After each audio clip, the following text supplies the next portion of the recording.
প্রিয় শিক্ষার্থীবৃন্দ, আশা করি সবাই ভালো আছো। সবার শুভকামনা করে আজকে ক্লাস শুরু করছি। আজ আমরা ইংলিশ সেকেন্ড পেপারে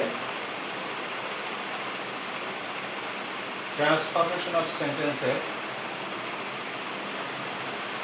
অ্যাসার্টিভ সেন্টেন্সকে কীভাবে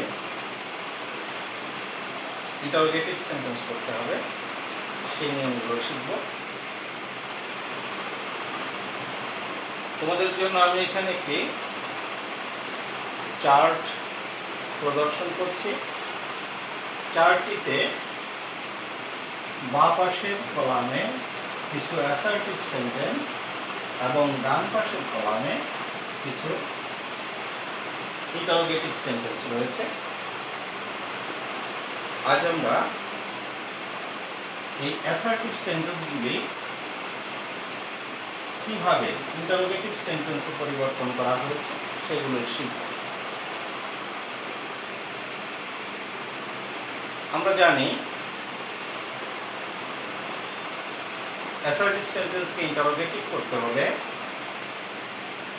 অ্যাসার্টিভ সেন্টেন্সটিতে ব্যবহৃত সাহায্যকারী ভাবটি সেন্টেন্সের শুরুতে অর্থাৎ সাবজেক্টের আগে লিখতে হয়। সেন্টেন্সের শুরুতে সাহায্যকারী ভাবটি লিখলে অ্যাসার্টিভ সেন্টেন্সটি ইন্টারোগেটিভ হয়।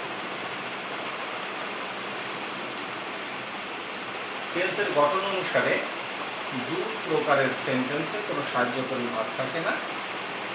তার একটি হলো প্রেজেন্ট ইনডিফিনিট টেন্স এবং অপরটি হলো পাস্ট ইনডিফিনিট টেন্স। এই ক্ষেত্রে সেন্টেন্সটিকে ইন্টারোগেটিভ করার সময় প্রেজেন্ট ইনডিফিনিট টেন্সে ডু অথবা ডাজ লিখে সেন্টেন্সটিকে ইন্টারোগেটিভ করতে হয়, আর পাস্ট ইনডিফিনিট টেন্সে ডিড লিখে ইন্টারোগেটিভ করতে হয়।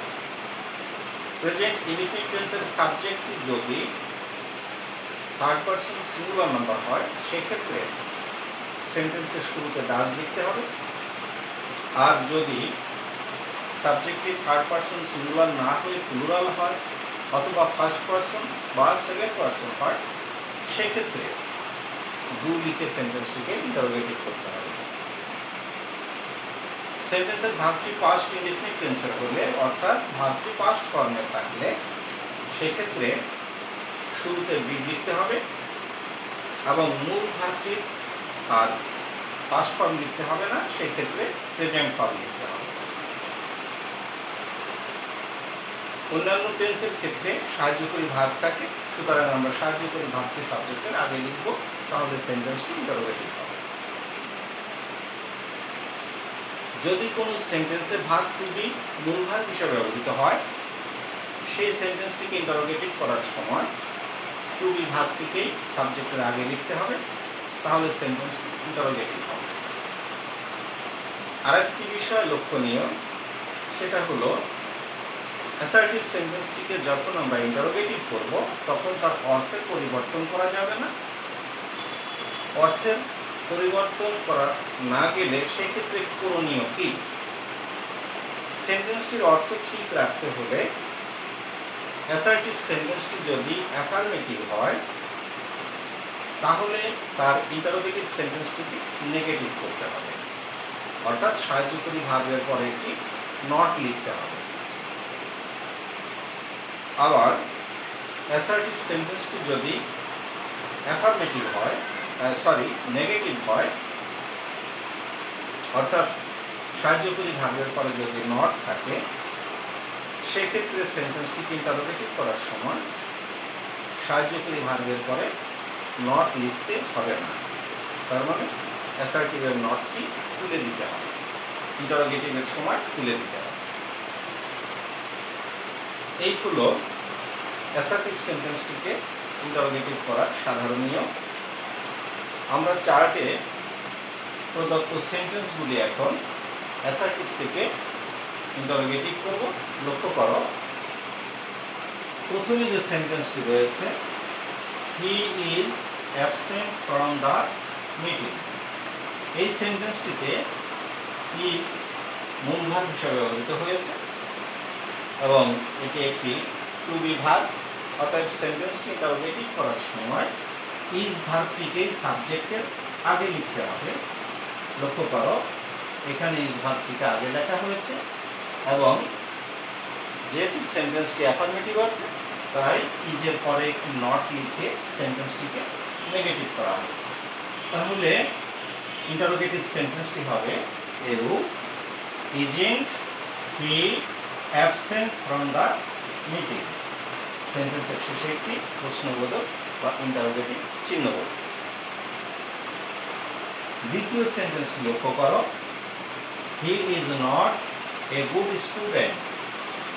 এই সেন্টেন্সটিতেও ভার্ব টু বি মূল ভার্ব হিসাবে ব্যবহৃত হয়েছে, কিন্তু ভার্বটি নেগেটিভ আছে। অর্থাৎ ইন্টারোগেটিভ করার সময় এই নটটি উঠে যাবে আর টু বি ভার্বটি সাবজেক্টে পূর্বে চলে আসবে, অর্থাৎ সেন্টেন্সের শুরুতে আসবে। তাহলে ইন্টারোগেটিভের ক্ষেত্রে সেন্টেন্সটি হবে এরূপ: is he a good student. চিহ্নটি প্রশ্ন হবে। পরের সেন্টেন্সটি লক্ষ্য করো, হি প্লেস ফুটবল। এই সেন্টেন্সটিতে মূল ভার্ব প্লেস, ভার্বের প্রেজেন্ট ফর্ম এবং তার শেষে একটি এস যুক্ত হয়েছে, অর্থাৎ ভার্বটি প্রেজেন্ট ইনডিফিনিট টেন্স এবং সাবজেক্টটি থার্ড পারসন সিঙ্গুলার নাম্বার। সুতরাং এই সেন্টেন্সটিকে ইন্টারোগেটিভ করার সময় সেন্টেন্সের শুরুতে লিখতে হবে ডাজ নট। তাহলে সেন্টেন্সটি হবে এরূপ: doesn't he play football. Play football, অর্থাৎ ভার্বের শেষে এস বাই এস যুক্ত থাকবে না, শেষে চিহ্নটি হবে প্রশ্নবোধক। পরবর্তী সেন্টেন্সটি লক্ষ্য করো, দে প্লেড ফুটবল ইয়েস্টারডে। এই সেন্টেন্সটির ভার্বটি পাস্ট ফর্মে আছে, অর্থাৎ ভার্বটি পাস্ট ইনডিফিনিট টেন্সে আছে। এই সেন্টেন্সটিকে ইন্টারোগেটিভ করতে হলে সেন্টেন্সের শুরুতে আমাদেরকে লিখতে হবে ডিড নট, আর মূল ভার্বের তখন পাস্ট ফর্ম লেখা যাবে না, মূল ভার্বের লিখতে হবে প্রেজেন্ট ফর্ম। তাহলে সেন্টেন্সটি হবে এইরূপ: didn't they play football yesterday. সেন্টেন্সের শেষে একটি প্রশ্নবোধক চিহ্ন। তাহলে সেন্টেন্সটি হলো ইন্টারোগেটিভ। পরবর্তী সেন্টেন্সটি লক্ষ্য করো, he does not work hard. এই সেন্টেন্সটি নেগেটিভ আছে। ইন্টারোগেটিভ করার সময় এই নেগেটিভ শব্দটি অর্থাৎ নট শব্দটি তুলে দিতে হবে আর সাহায্যকারী ভার্বটি সাবজেক্টের আগে লিখতে হবে, অর্থাৎ সেন্টেন্সটি হবে ডাজ হি ওয়ার্ক হার্ড। সেন্টেন্সের শেষে একটি প্রশ্নবোধক চিহ্ন। তাহলে সেন্টেন্সটি ইন্টারোগেটিভ হয়ে যাবে। পরবর্তী সেন্টেন্সটি লক্ষ্য করো, হি নেভার ড্রিঙ্ক টি। এই সেন্টেন্সটিতে নেভার শব্দটি আছে। যদি অ্যাসার্টিভ সেন্টেন্সে নেভার শব্দটি থাকে সেই সেন্টেন্সটিকে অ্যাসার্টিভ থেকে ইন্টারোগেটিভ করার সময় নেভার শব্দটির পরিবর্তে এভার শব্দটি লিখতে হবে আর টেন্স অনুসারে সাহায্যকারী ভার্বটি সাবজেক্টে আগে লিখতে হবে। এই সেন্টেন্সের ভার্বটি প্রেজেন্ট ফর্মে আছে, অর্থাৎ ভার্বটি প্রেজেন্ট ইনডিফিনিট টেন্স অনুসারে গঠিত হয়েছে। সুতরাং সাবজেক্ট অনুসারে এর পূর্বে ডু শব্দটি বসবে, সাবজেক্টের পূর্বে ডু শব্দটি বসবে আর নেভার শব্দটির পরিবর্তে এভার শব্দটি লিখতে হবে। তাহলে সেন্টেন্সটি হবে এরূপ: do I ever drink tea. শেষে একটি প্রশ্নবোধক চিহ্ন। তাহলে সেন্টেন্সটি ইন্টারোগেটিভ হয়ে গেল। পরবর্তী সেন্টেন্সটি লক্ষ্য করো, everybody wishes to be happy. যদি কোনো সেন্টেন্স, যদি কোনো অ্যাসার্টিভ সেন্টেন্স এভরিবডি, এভরিওয়ান অথবা অল এই শব্দ দ্বারা শুরু হয় সেই সেন্টেন্সটিকে ইন্টারোগেটিভ করার সময় এভরিবডি, এভরিওয়ান অথবা অল শব্দটির পরিবর্তে লিখতে হবে হু। আর টেন্স অনুসারে যে ভার্বটি রয়েছে সেই ভার্বটিকে নেগেটিভ করতে হবে। আমরা এই সেন্টেন্সটিতে লক্ষ্য করছি ভার্বটি প্রেজেন্ট ইনডিফিনিট টেন্স, অর্থাৎ নেগেটিভ করলে এখানে লিখতে হবে ডাজ নট উইশ। তাহলে ইন্টারোগেটিভের ক্ষেত্রে সেন্টেন্সটি হবে এরূপ, এভরিবডির পরিবর্তে হু, তারপরে ডাজ নট উইশ, অর্থাৎ সেন্টেন্সটি হবে who doesn't wish to be happy. সেন্টেন্সের শেষে একটি প্রশ্নবোধক চিহ্ন। আমি আবার বলছি, এভরিবডি, এভরিওয়ান অথবা অল দ্বারা কোনো সেন্টেন্স শুরু হলে এভরিবডি, এভরিওয়ান অথবা অলের পরিবর্তে ইন্টারোগেটিভ করার সময় হু লিখতে হবে এবং ভার্বটিকে নেগেটিভ করতে হবে। তাহলে এই সেন্টেন্সটি হবে everybody wishes to be happy, ইন্টারোগেটিভে হবে who does not wish to be happy. চিহ্নটা প্রশ্নবোধক। পরবর্তী সেন্টেন্সটি খেয়াল করো, every man hates war. Assertive সেন্টেন্সের শুরুতে যদি এভরি থাকে এবং তারপরে একটি নাউন থাকে, সেই সেন্টেন্সটিকে ইন্টারোগেটিভ করার সময় এভরির পরিবর্তে is there any, is there any এই শব্দটি লিখতে হবে। তারপরেই এভরির পরে যে নাউনটি থাকে সেই নাউনটি লিখতে হবে, এরপরে একটি হু লিখতে হবে, ভার্বটিকে নেগেটিভ করতে হবে, অর্থাৎ টেন্স অনুসারে সাহায্যকারী ভার্ব এবং তারপরে একটি নট লিখতে হবে। তারপরে যে শব্দগুলো থাকবে শব্দগুলো লেখার পরে সবশেষে চিহ্নটি প্রশ্নবোধক হবে। তাহলে আবার আমরা বোঝার চেষ্টা করি। এভরি দ্বারা শুরু সেন্টেন্সটির ক্ষেত্রে এভরির পরে যদি কোনো নাউন যুক্ত থাকে সেই সেন্টেন্সটিকে ইন্টারোগেটিভ করার সময় সেন্টেন্সটি শুরু হবে ইজ দেয়ার এনি, এভরির পরে যে নাউনটি থাকবে সেই নাউনটি বলবে, তারপরে একটি হু লিখতে হবে, ভার্বটিকে নেগেটিভ করতে হবে, তারপরে যে শব্দ থাকবে সেই শব্দ বলবে এবং সবশেষে প্রশ্নবোধক চিহ্ন। তাহলে সেন্টেন্সটি হলো এভরি ম্যান হেটস ওয়ার। ইন্টারোগেটিভের সময় হলো is there any man who does not hate war,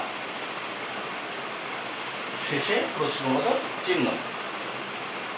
পরবর্তী সেন্টেন্সটি লক্ষ্য করো, এভরি ম্যান মাস্ট ডাই। এই সেন্টেন্সটিতেও এভরি প্লাস নাউন।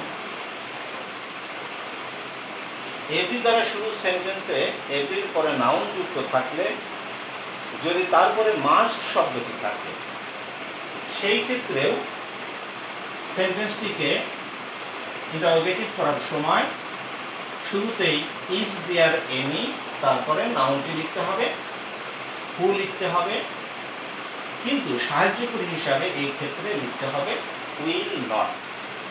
আমি আবার বলছি, মাস্ট থাকলে এভরি প্লাস নাউন যুক্ত সেন্টেন্সে মাস্ট থাকলে সেক্ষেত্রে ইজ দেয়ার এনি, তারপরে নাউনটি বসবে, হু বসবে, কিন্তু সাহায্যকারী হিসাবে সবসময় উইল নট লিখতে হবে। তাহলে সেন্টেন্সটি হবে এরূপ, is there any man who will not die.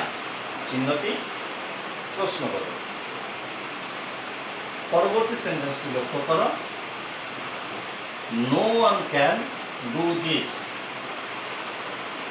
যদি সেন্টেন্সের শুরুতে নো অন, নান, নোবডি শব্দগুলো থাকে সেই ক্ষেত্রে এই শব্দগুলোর পরিবর্তে হু লিখতে হবে এবং সেন্টেন্সের বাকি শব্দগুলো তারপরে লিখতে হবে। তাহলে সেন্টেন্সটি ইন্টারোগেটিভ হবে এবং শেষে ইন্টারোগেটিভ চিহ্ন বসাতে হবে। তাহলে এই সেন্টেন্সটি হবে no one can do this, no ওয়ানের পরিবর্তে হু, তাহলে সেন্টেন্সটি হবে হু ক্যান ডু দিস, শেষে প্রশ্নবোধক চিহ্ন, তাহলে সেন্টেন্সটি ইন্টারোগেটিভ হয়ে যায়। প্রিয় শিক্ষার্থীবৃন্দ, আজ এ পর্যন্তই আমরা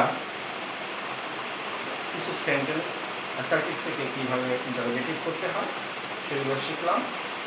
আশা করি তোমরা বাড়িতে এগুলো আরও বেশি বেশি করে প্র্যাকটিস করবে এবং সবাই পড়ার ভিতরেই থাকবে, পড়ালেখা নিয়ে ব্যস্ত থাকবে, স্বাস্থ্যবিধি মেনে চলবে, সুস্থ থাকবে।